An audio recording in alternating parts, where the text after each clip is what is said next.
Chapter 823, Advice. If the mirror people have infiltrated Morora, what would they do?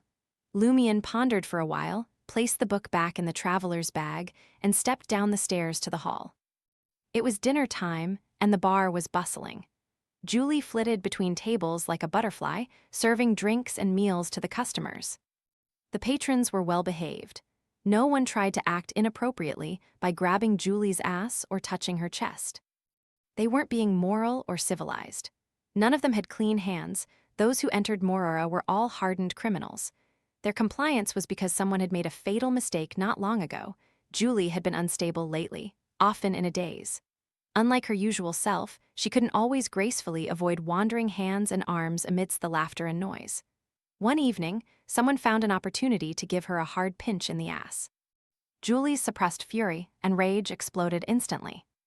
If Lumion hadn't intervened in time, reminding her it wasn't a legal duel, that drunkard would have ended up in the kitchen, missing a vital part of his anatomy.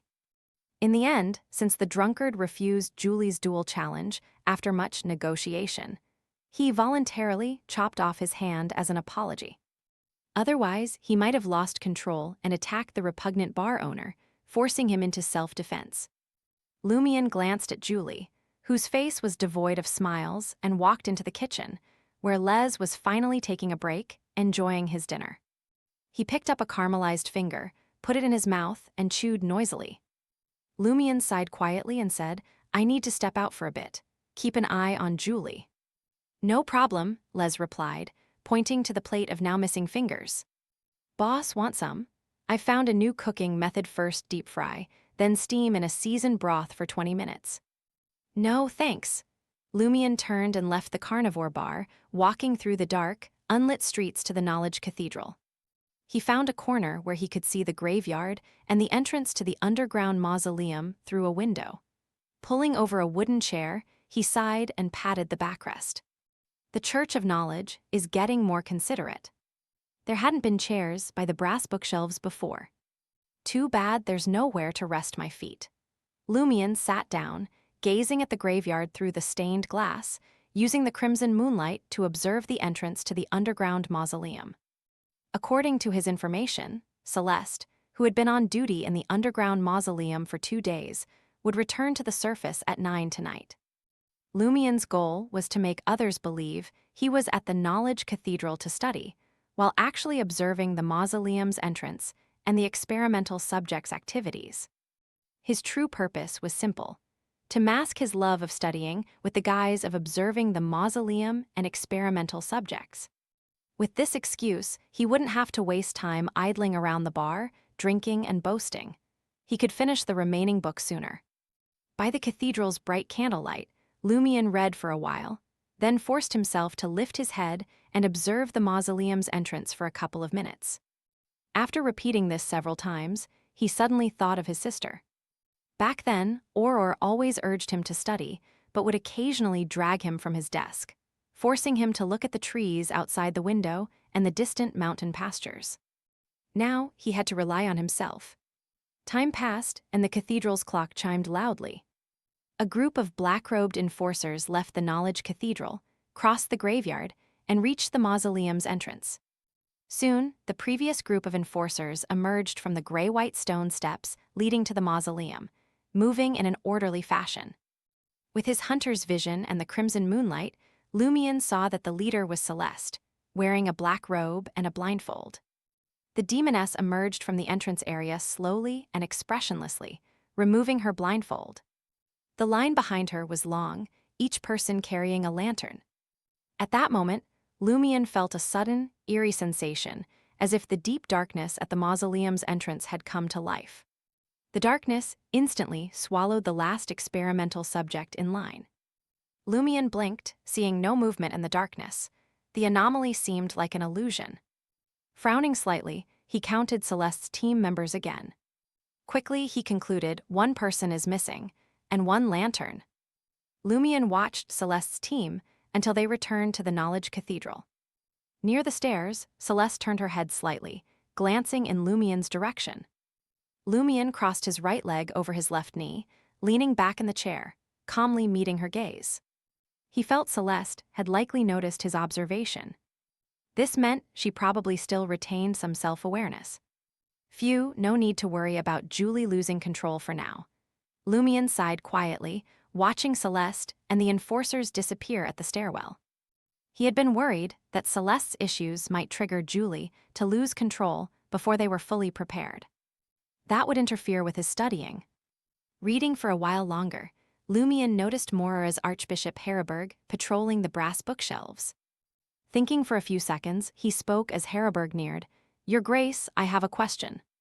Dressed in a plain white robe with brass threads, Heriberg smiled kindly. "Ask away." Holding his book, Lumion sincerely asked, "The mausoleum's taboos seem to target the living. What if an undead or an immortal creature enters?" Heriberg gave Lumion a deep look and smiled. "The dead should remain in eternal slumber. What do you think?" Meaning, an undead would fall into eternal sleep upon entering the mausoleum.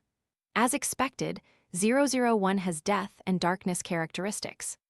So, I can't exploit any loophole with the Eggers family's golden mask. Lumion sighed regretfully. "I think so too."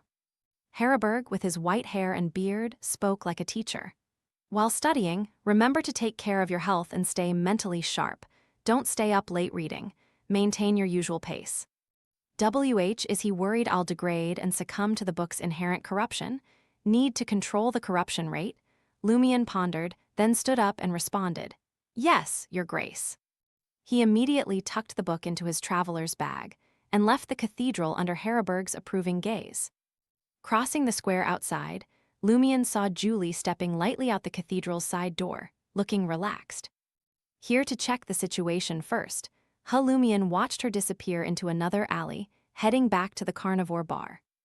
Approaching the bar, he heard a pained, agonized scream not far away. "Julie's doing," Lumion chuckled to himself. "Feeling bad, cut a finger. Feeling good, cut another. Can't she find another hobby?"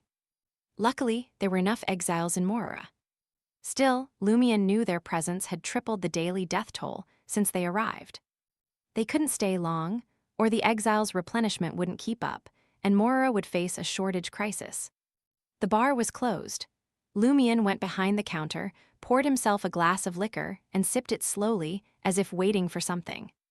After a while, Julie appeared at the door in a shirt and skirt, her cheeks still flushed.